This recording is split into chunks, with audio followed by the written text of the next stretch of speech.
Welcome, and thank you all for being here. For those of you who do not know me, I am Eddie Weeks, your legislative librarian. Your legislative library is just across the hall here in Suite 804. Please stop by and say hi at any time.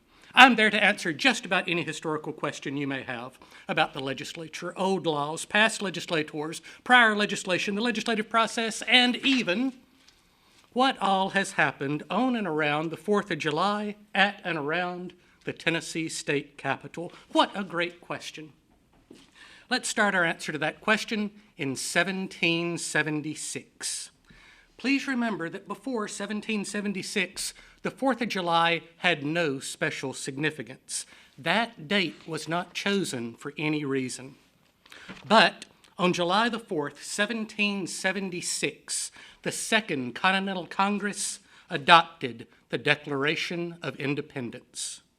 When in the course of human events it becomes necessary for one people to dissolve the political bands which have connected them with another, we hold these truths to be self-evident, that all men are created equal, that they are endowed by their Creator with certain unalienable rights, that among these are life, liberty, and the pursuit of happiness, that to secure these rights, governments are instituted among men, deriving their just powers from the consent of the governed. That these united colonies are, and of right ought to be, free and independent states. That they are absolved from all allegiance to the British Crown, and that all political connection between them and the state of Great Britain is and ought to be totally dissolved. 20 years later, a new state joined that union as its 16th state, and the first General Assembly of the state of Tennessee convened in Knoxville in 1796, March, 3 months before Tennessee actually became a state on June the 1st, 1796.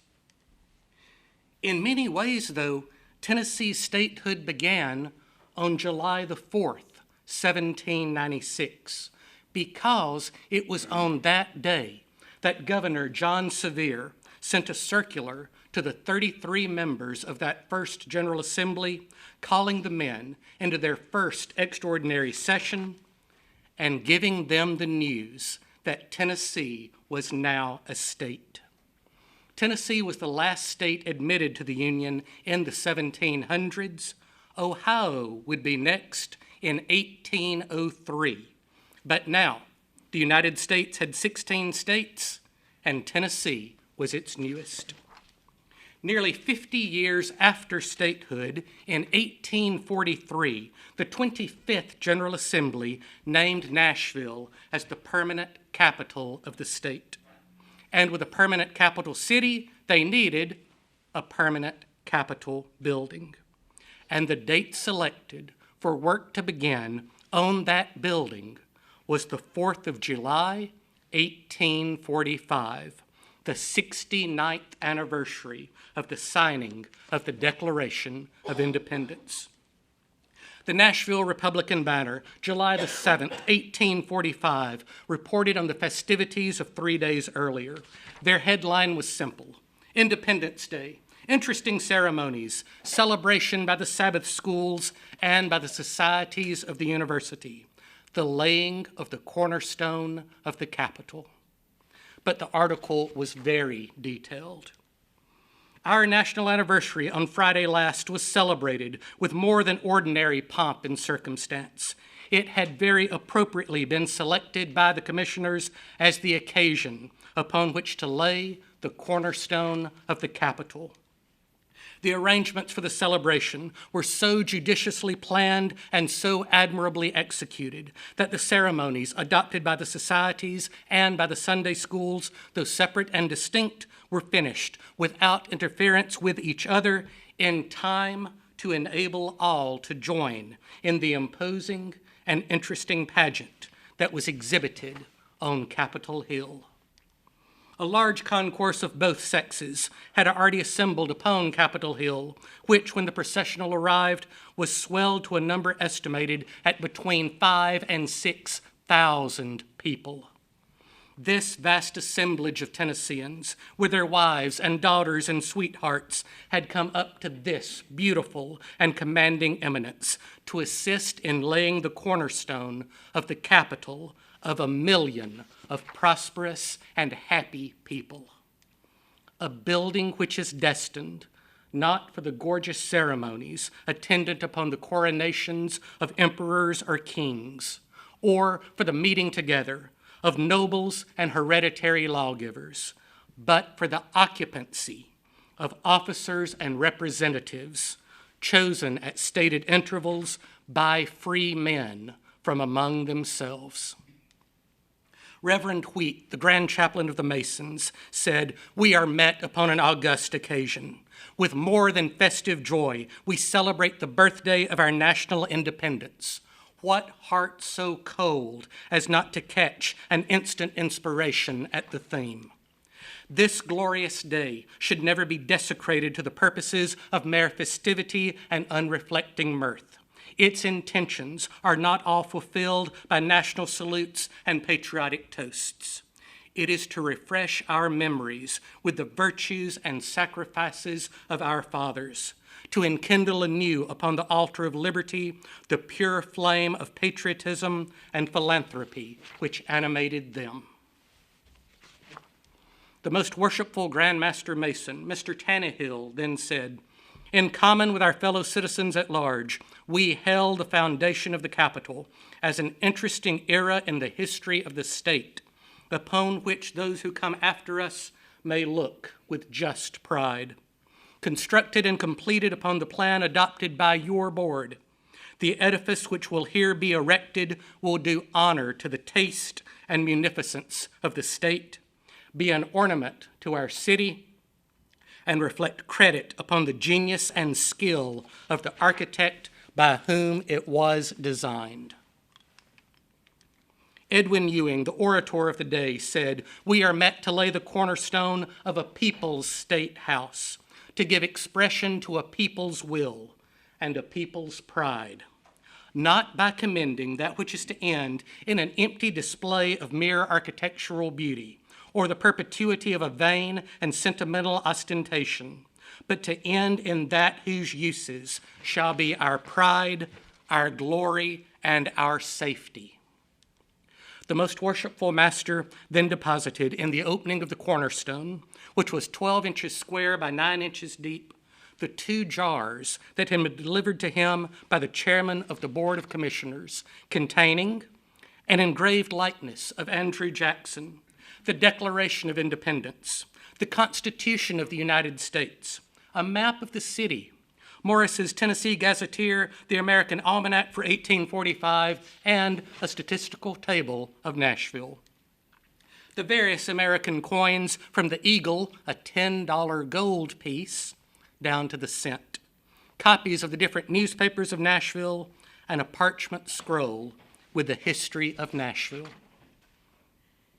The article concluded, "Thus terminated a series of ceremonies as appropriate, as beautiful, and as interesting as any we have ever witnessed on Independence Day, and that they terminated without a single instance of confusion, disorder, quarreling, or drunkenness is highly creditable to Nashville and to the state."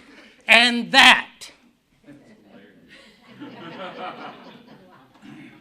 was the first 4th of July celebrated at what would become the Tennessee State Capitol. In 1851, while that Capitol was being built, the 29th General Assembly of the state of Tennessee passed an act declaring the legal holidays of the state. 3 days were selected as official holidays by this act, dates on which no state business would be conducted: New Year's Day, Christmas Day, and the 4th of July. And any day appointed or recommended by the governor of this state or the President of the United States as a day of fast or Thanksgiving. It's 1851, where before Thanksgiving was a federal holiday. Construction on that Capitol ended in 1859, just in time for Tennessee to secede from the Union that it had joined back in 1796. The Confederate General Assembly convened in that building. In July 1861, Tennessee was not in the Union. But in July 1861, the Nashville Union and American ran a proclamation from the mayor's office. Whereas it has been customary to observe with appropriate respect and solemnity the 4th day of July, the natal day of freedom and independence in America, and whereas recent occurrences, instead of weakening our attachment to the principles declared on this day in 1776, have but served to increase and intensify our devotion to those principles and to cause us to perpetuate its observance, therefore I, R.B. Cheatham, Mayor, do hereby respectfully request the citizens of Nashville to suspend their ordinary avocations and the merchants and other businessmen to close their doors during the day. Elsewhere in the state, the Memphis Daily Appeal reported, "This is the glorious 4th, the day of music, banners, orations, bonfires, and fireworks." We saw few indications yesterday of an approaching festival. 2 or 3 banks gave notice of closing, and the criminal court concluded not to sit. But the juvenile and the patriotic portions of the community showed no sign of observing the time-honored customs of the day. Should the Day of National Independence rank as a mere Yankee institution? Nashville fell to Union forces in February 1862, and that state capital pivoted again, this time from Confederate to Union. And the next 4th of July at that capital was one to remember. The Nashville Daily Union, July the 5th, 1862, the headline, "The Celebration." The national salute sent by bleeding Tennessee to all the loyal of the land from ocean to ocean was thundered by Major Thury's artillery from Capitol Hill at daybreak yesterday. The large representative chamber was crowded with people, although not a tithe of the multitude around the Capitol could gain admittance. Hundreds of ladies and lovely girls were seated on the floor and in the galleries with flags and badges. All these were the symbols of the American Union, the colors of an undivided republic, the standards of an undivided and indivisible nationality.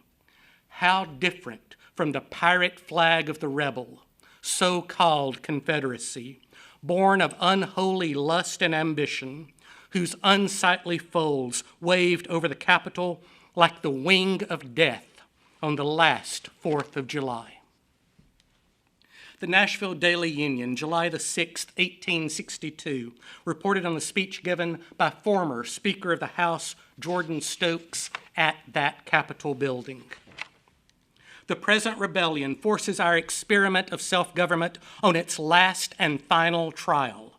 And if it withstands the shock of civil war, it will be no longer an unsolved problem for the royal sarcasm of kings and emperors, but a glorious success, as permanent and as enduring as the solid hill of granite under this Capitol. And the patriotic men of the times who contribute to this result will place themselves side by side in the homage of a grateful posterity with the founders of our free institutions. The Civil War was still 3 years away from ending. After the war, on June 19th, 1866, Governor William Brownlow issued a proclamation for the men of the 34th Union General Assembly to convene in an extraordinary session to resume their work in restoring this state to the Union. The date chosen for that extraordinary session was July the 4th, 1866. The Daily Union and American on July 6, 1866, reported on the activities of 2 days earlier.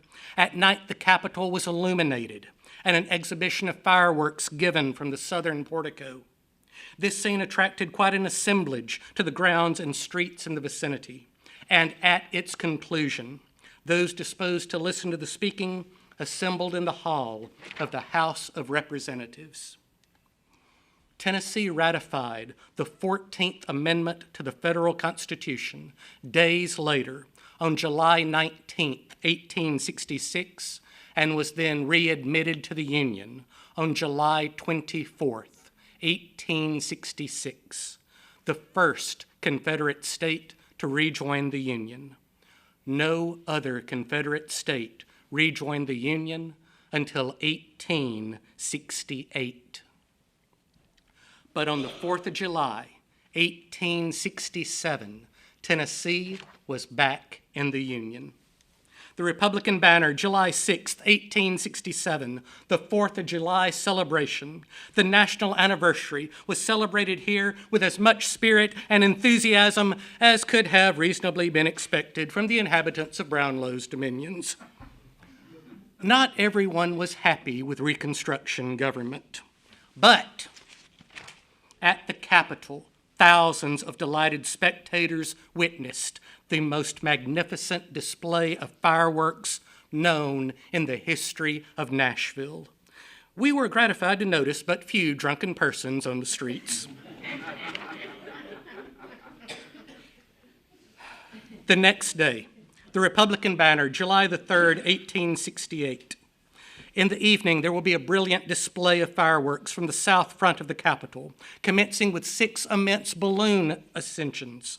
All citizens are respectfully requested to decorate their houses with national flags and other suitable emblems, and to join in the procession and participate in the exercises of the day. 2 years later, the 36th General Assembly was still in session in July.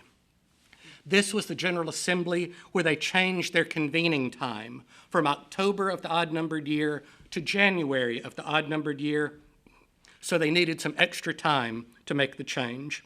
But still, they did not meet on July the 4th, being a national holiday.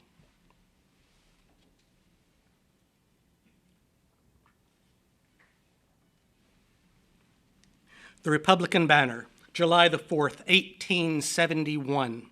The 4th of July will be celebrated today by all classes of our citizens in various ways. All the banks, courts, offices at the Capitol, federal offices, newspaper establishments, in fact, all places of a public nature will be closed on this, the anniversary of American independence. This is 1 decade after the state had left the Union. 4 years later, the Republican banner, July the 3rd, 1875.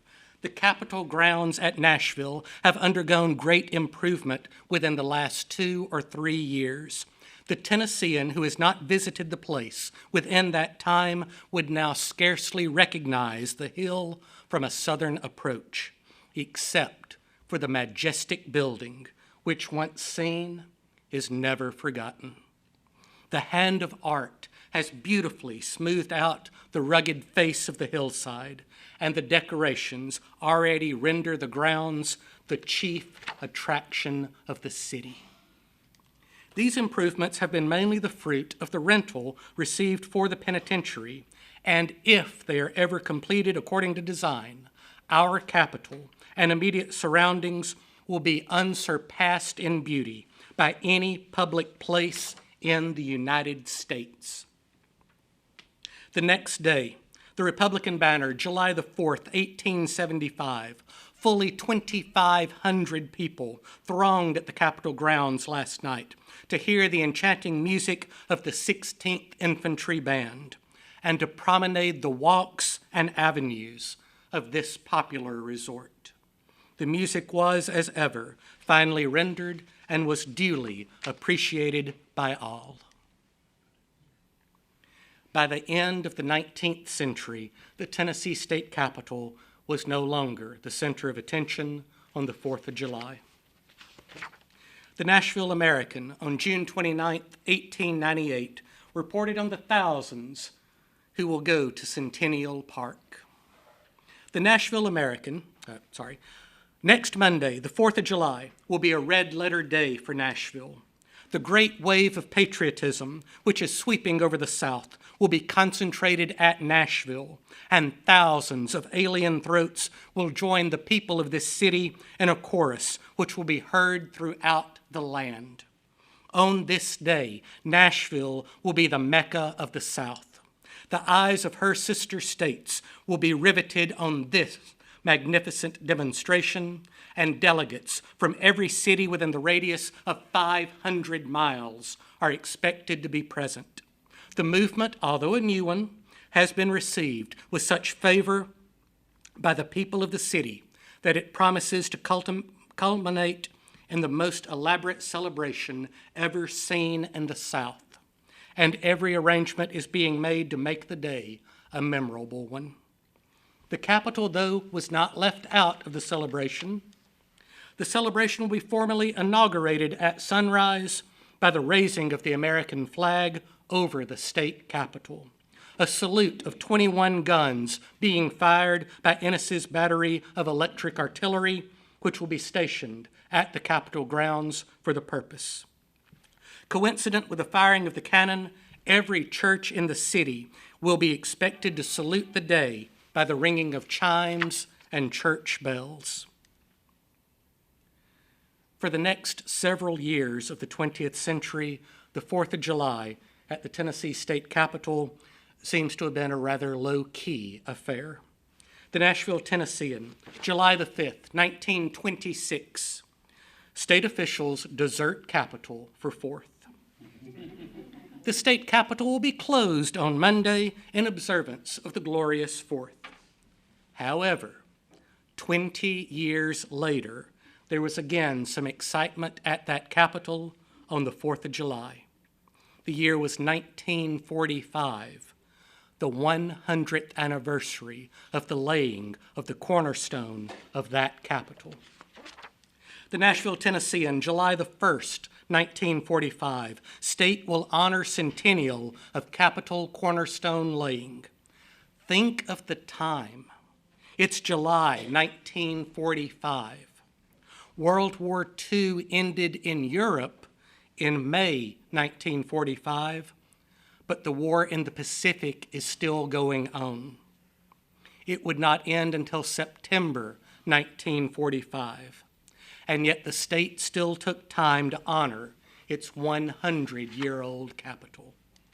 The Nashville Tennessean celebrated the centennial on July the 1st, 1945. The Capitol Centennial reminds prideful Tennesseans of certain facts about this unusual legislative temple. It is one of the most distinctive and beautiful of 19th century buildings in America. It is one of the very few solid masonry structures of its type in the country. It was designed by one of the most famous American architects. Despite legends to the contrary, both temple and tower were in the original plan and are approved by critics as constituting a superb and harmonious combination. One of the few American state houses without a dome, it is also one of the very few unaltered. The article continued. Masonic ceremonies will be conducted by Cumberland Lodge No. 8, the same lodge which officiated at the laying of the cornerstone on July 4, 1845. Special ceremonies at the tombs of William Strickland, architect of the building, who is buried within its walls, and of Samuel D. Morgan, influential in building the Capitol and also buried in its walls, will be held by representatives of the American Institute of Architects.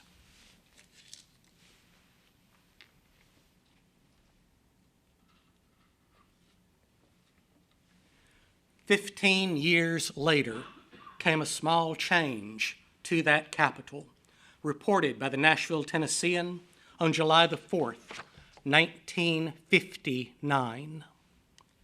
49 stars wave over the land of the free.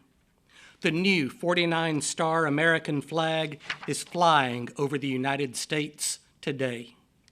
E.J. Bowling, State Budget Director, said it will be hoisted over the state capitol to replace the present 48-star flag as soon as possible.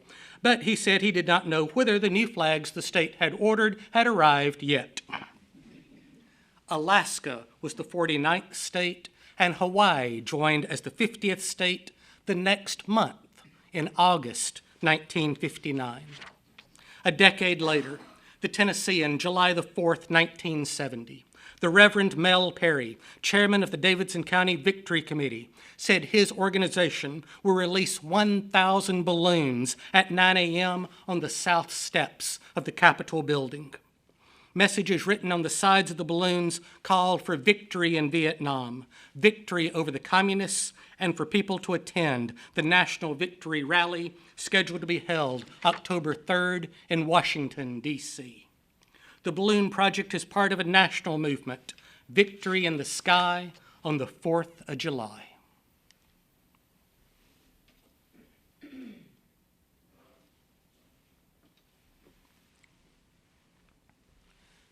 I wish that I could tell you that all the stories of the 4th of July at that state capitol are happy stories, filled with fun and fireworks.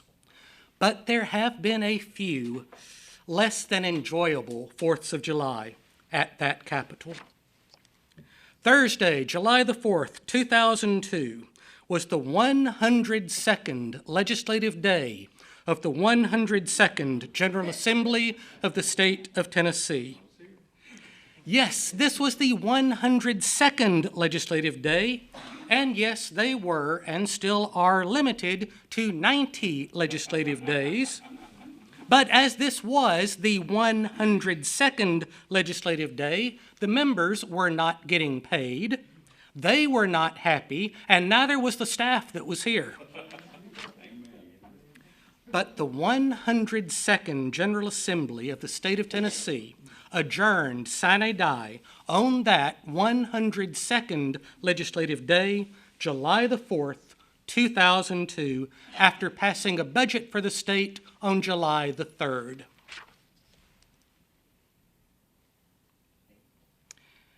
In many ways, though, this is my favorite story of that state capitol and July the 4th. Not because of what was happening, not because of what was being debated, and certainly not because I was here working in the ground floor of the War Memorial Building on that federal holiday. It's my favorite because it shows that Capitol was in use, even on a federal holiday, just as it remains in use today. A people's state house to give expression to a people's will and a people's pride.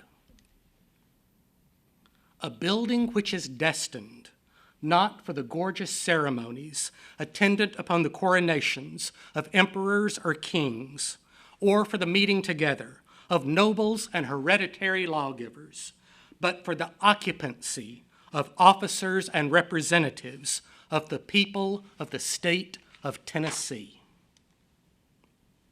In 1893, the poet Catherine Lee Bates penned the words to what would later become the song, America the Beautiful.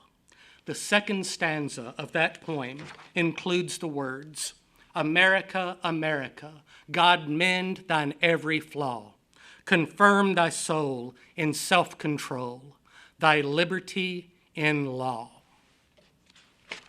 And in a building where work began, July the 4th, 1845, those laws are still being made to this day, to this time. Ladies and gentlemen, that's all of my time. Thank you for your time.